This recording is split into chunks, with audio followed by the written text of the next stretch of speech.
Jessica. Welcome back to our channel. Today we are going to be doing our March wrap-up. And we've got quite the variety here. We got some cozy books. Lots of high fantasy. Mostly high fantasy. Yeah. But a few books to get you in the spring mood as well. So we're going to start off with the thing that took up most of our month. And that is our Throne of Glass, Empire of Storms, Tower of Dawn, tandem read. Wow.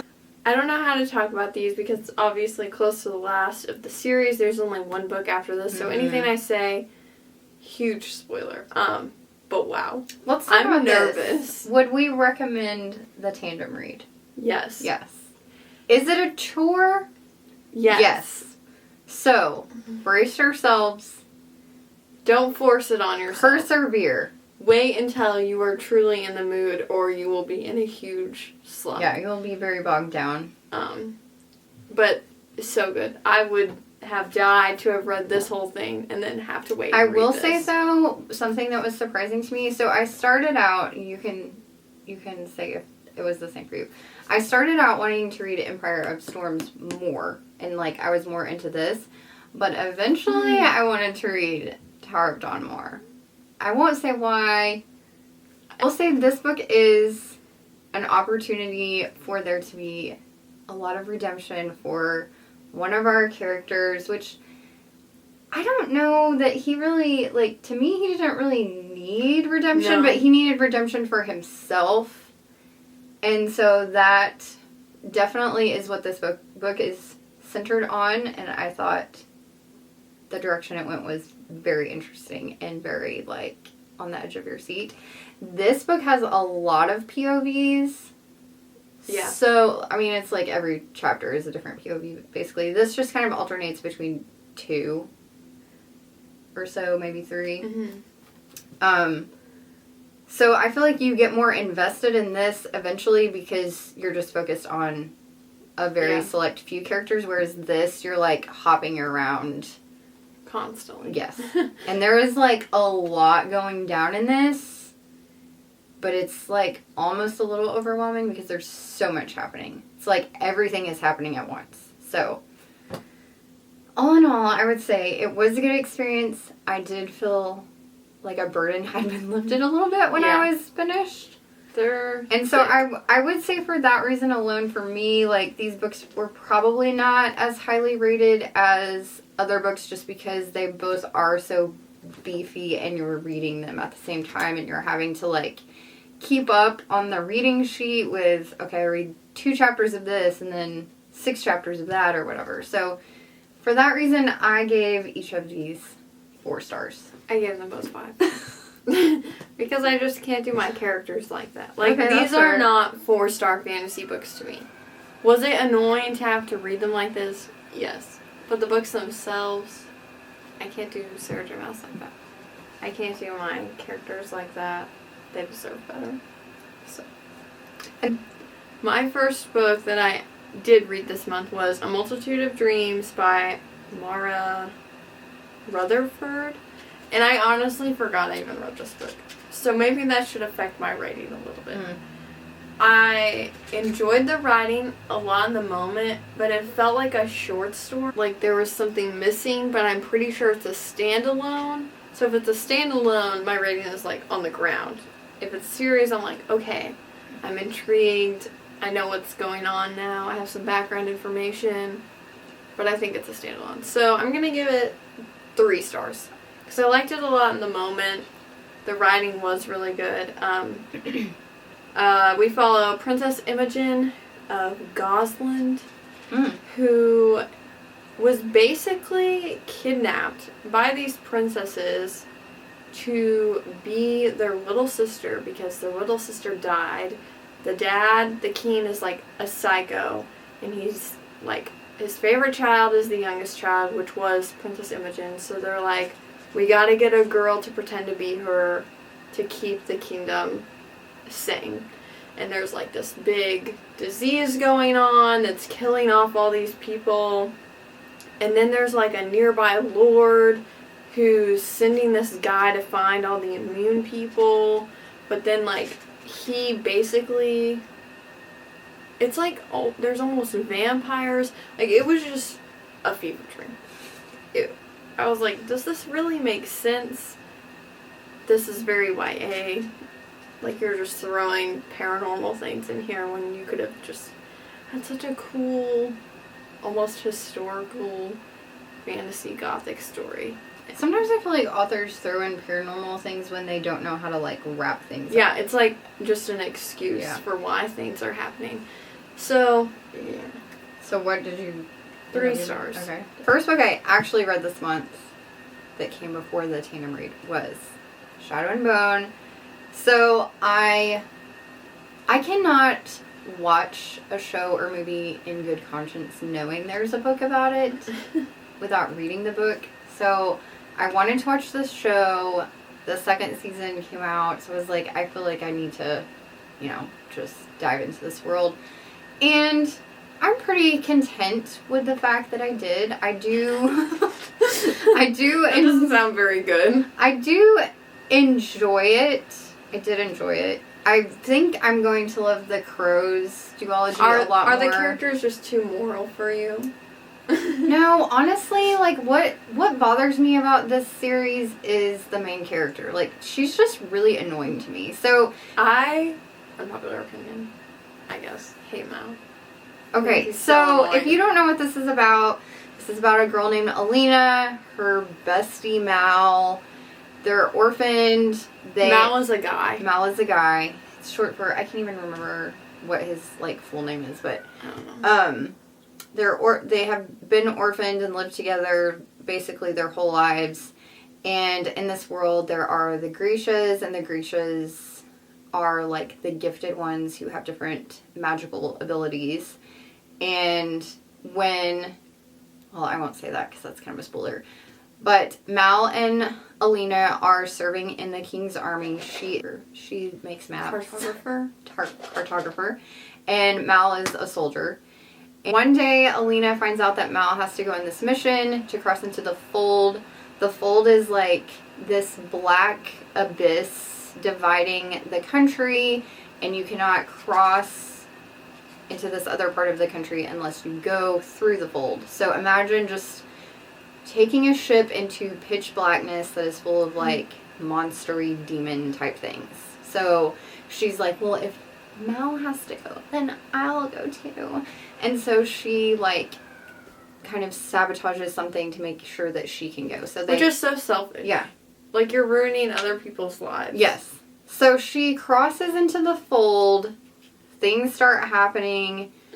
She saves the day with her... She's the chosen one. Magical powers. She doesn't deserve it. And thus unfolds the secret that she is a Grisha and has been all along, and she is the Sun Summoner, the chosen one that the world's been waiting for to destroy the Fold and save the world.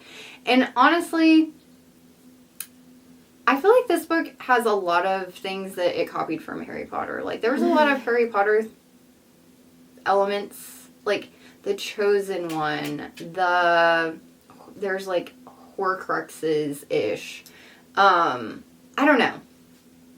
I liked it. It was easy to read. It's easy to follow. The world building is not all that complex. So if you're interested in fantasy but you're overwhelmed by, like, high fantasy world building, I'd say this is a good book to maybe get you started. I do like the Russian culture that's kind of mixed into this, so I did think that was interesting. But overall, I gave this 3 stars.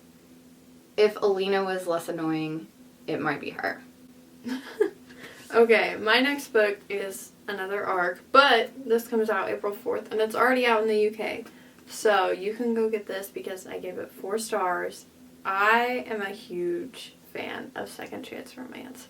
I think it is one of the most believable tropes as far as contemporary romance books goes. And it was so good. So this is about Lily, she lives in London. She goes to this fancy music school. She plays the violin. And she's out one day and meets this guy, Ben, who is a travel photographer. And they just spend the day together because he's leaving that night. It's like just like a one-off thing. They're like instantly friends. And they agree to meet same place, same day, a year later. And she never shows up. And so then we jump to 5 years later. Ben is back in his hometown, and he's in this small little town fixing up this bed and breakfast with his aunt, and suddenly this girl gets off the bus. She has no idea who she is. She has no memory of how she got there or anything, and so then he kind of tries to help her find out who she really is, and it's just like one of the most wholesome books I've ever read. He takes care of, like, her, his niece, because his sister died, and it's so sad, it's so good. And I love all the artistic elements in this book, and how it just really focuses on each character's creative hobbies and skills, and I give it 4 stars. After I went on the tandem journey, I decided to... Actually, I didn't even know this was coming out yet, but I have read the Maeve Kerrigan series by Jane Casey, which is like a detective mystery thriller series, contemporary, since like 2016 probably, and it's the series that kind of got me into like mystery thriller detective novels. But this book, The Close, is coming out... It's already out in the UK, but it's coming out in the US in June, I believe.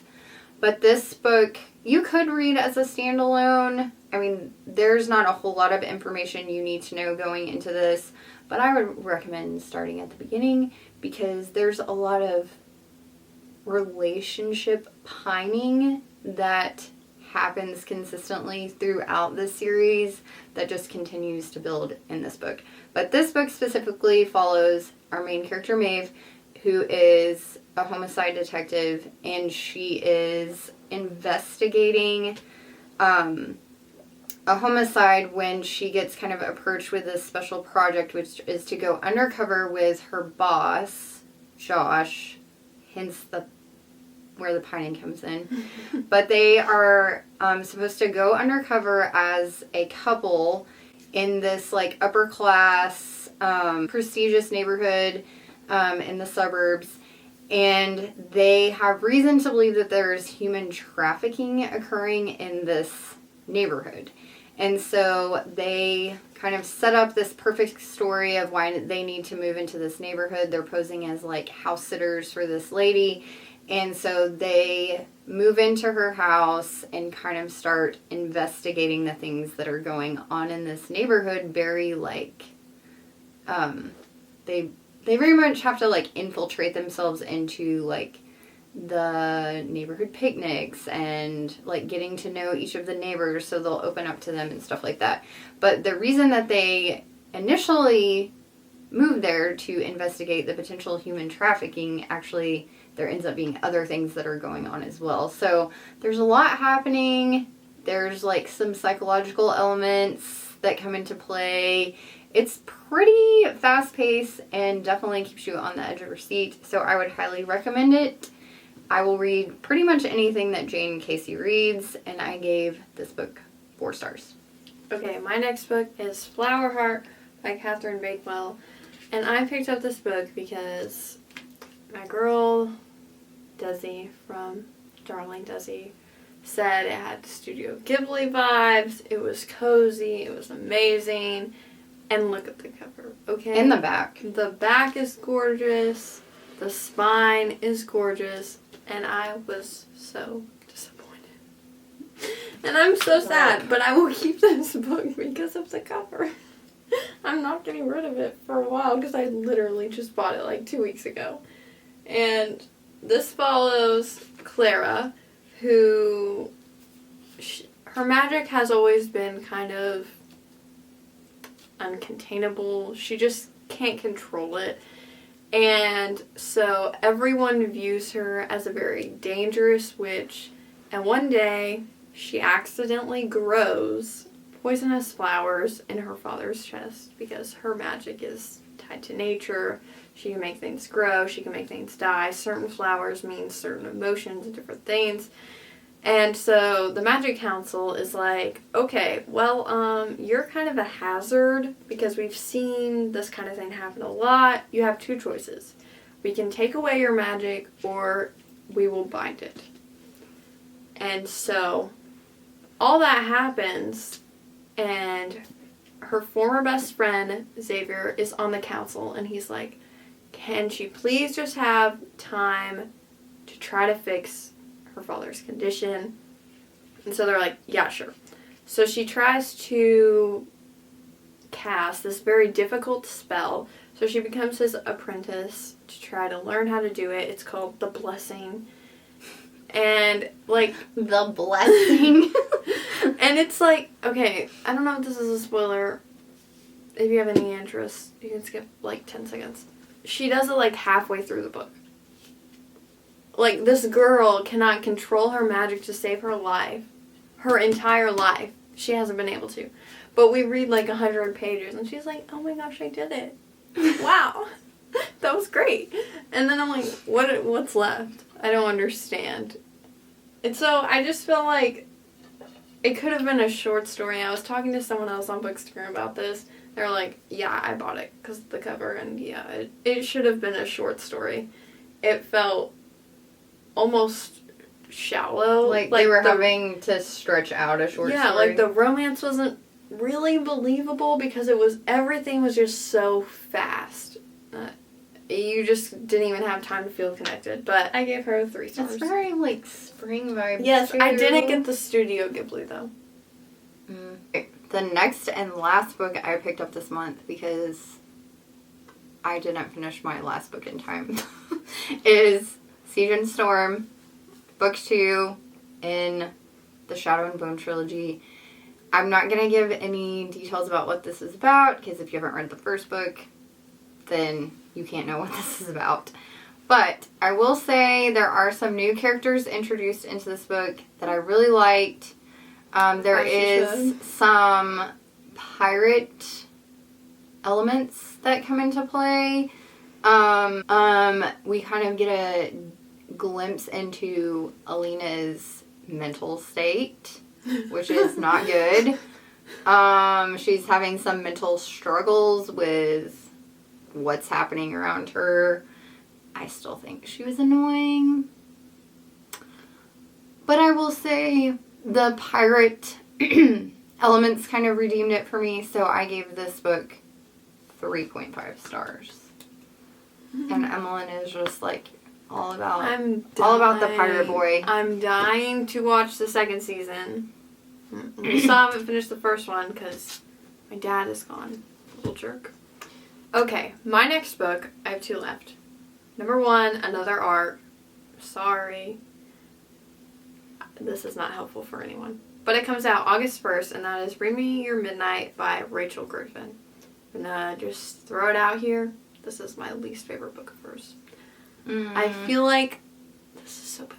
The more she writes, it's like the less I like her books. Because I feel like The Nature of Witches, which was her debut novel, she probably spent like years perfecting it, getting it ready to be published as her first novel. And ever since then, she's released a book every single year. And I feel like it doesn't feel as well-rounded.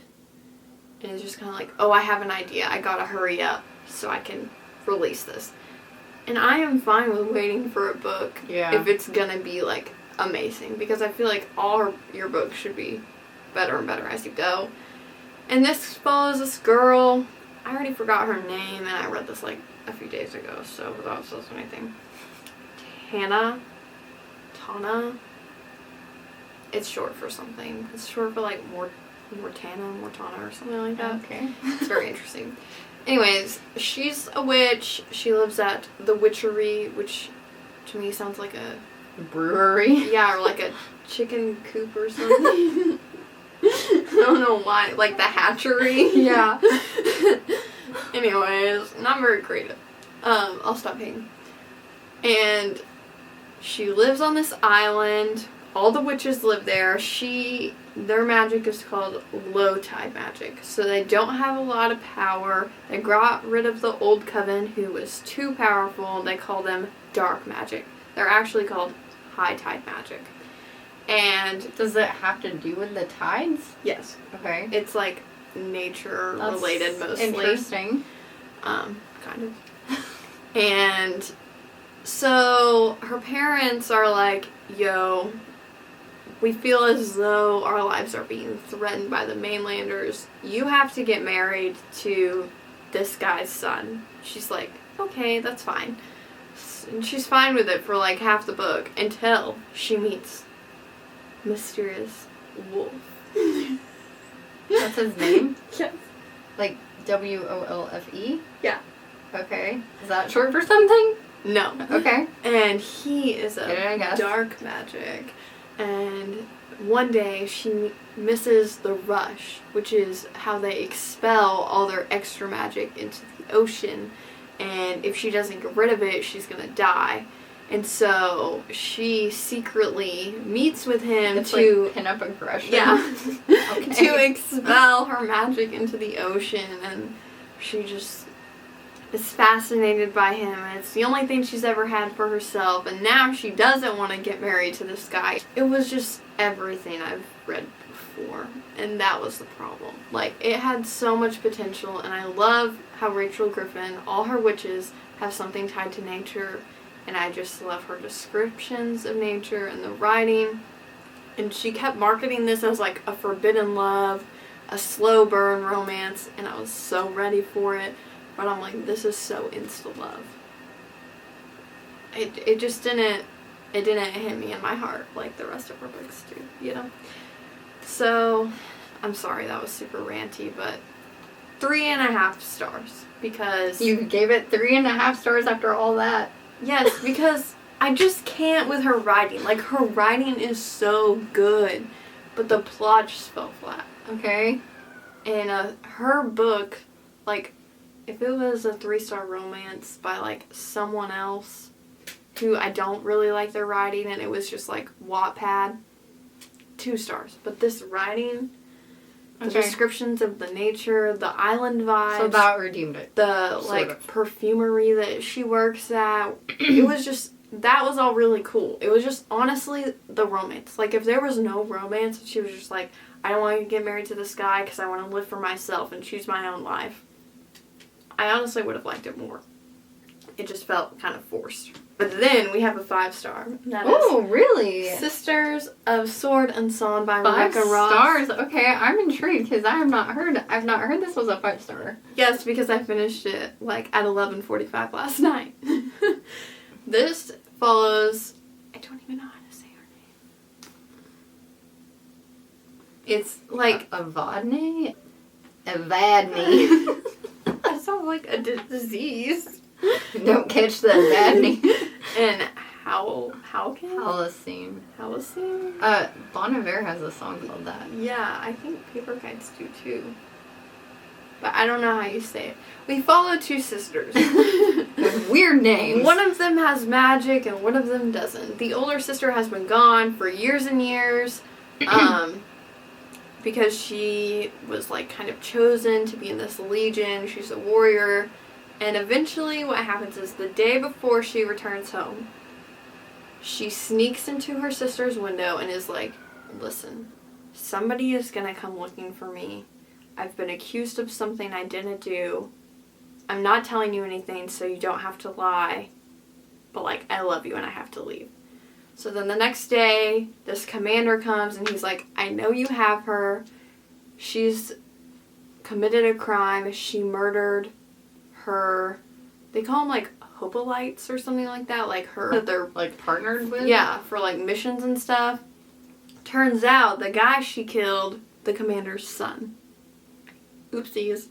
So then they find her in this town. They have a trial. She's sentenced to 5 years at the quarry, 5 years in prison, and 5 years serving the commander. Like, as a servant. Interesting. Instead of being Put to death? Yeah, because they were like, okay, you say it was accidental because of all these things I won't tell you because I just love this story so much. And her sister's like, no, I want to split it with her. Aww. She's been gone for so long. I want to split it so that, you know, she can return home before she's 35. So the commander is like, okay, I will give you the 5 years of serving me. So she goes to the commander's house. And not after too long, some things happen. She kind of moves up in the family. There's some secret missions going on. There's mythical relics that they have to find. And there's like mages. And then they have scribes for them. Because if you are a mage, you wear this ring on your finger. And you can't write with that hand. Like whatever hand that you normally used to write with before you finish your school, you can't write with anymore. So you have to have someone to write your spells. It's just... I don't even know how to explain it without spoiling it, but they just kind of realize there's a lot more things going on than what they know, and this is a dual POV, both sisters. Some POVs are shared. It is just so good. Like, there's one romance with one of the sisters and not with the other, which I loved because it didn't seem forced at all. Rebecca Ross's writing was incredible. I love this cover. The back is stunning. Like, I don't even care if everyone's like, this is her weakest book. Because if this is her weakest book, I can't wait to read everything else she's written. Yeah, now I want to read A River Enchanted. Which I didn't realize that was the same author. Yeah. I love books with sister relationships or just any family relationships. Yeah, would you serve Ellie's? Would you serve Ellie's prison time? Would you have it with her? Yeah, but she wouldn't for me. You know, right? She'd be like, just make some money while I'm gone, and then you can buy me things when I come back. Oh my gosh, that's shade. But I just, it's great when the main characters don't die, you know? And that's so rare these days. And Rebecca Ross just had that new book come out, Divine Rivals, which I really want to read too. I really don't know what else to say. It's so good. I was really surprised, honestly. I mean, you just kind of bought that on a whim. I did. It was on the buy one, get one half off table, and I was like, well, that cover's cool. I didn't know that. So that's why I bought it, because of the cover. As one should. And it's just... No shame in that. It kind of gives me, like, old tattoo style. Yes, you're so right. Like, especially the birds. They look like Aunt Amy's tattoos. Anyways. That was so long. That was long. I'm so sorry. Next time you can dial back your rants. Or not. Or not, you know. This is a safe place Harry to get Can Read has never held back her thoughts. That's true. And we love her for that. I aspire to throw that much shade. Okay, well, we hope you enjoyed this video. Maybe... Go read this book. Yeah. Maybe this will give you some books to add to your TBR. If you have done the tandem read, let us know what you felt when you were finished. Was it relief? Did it suck your very lifeblood? Did you feel excited to be done? Did you feel drained like a vampire? Exactly. Suck your life out of you. Let us know in the comments below. But anyways, we'll see you guys next time. Make sure to check out our spring TBR for happy books. Which I do need to get into. I should actually go read some of those, like, tomorrow, maybe. Yeah. Okay. Anyway. Bye-bye.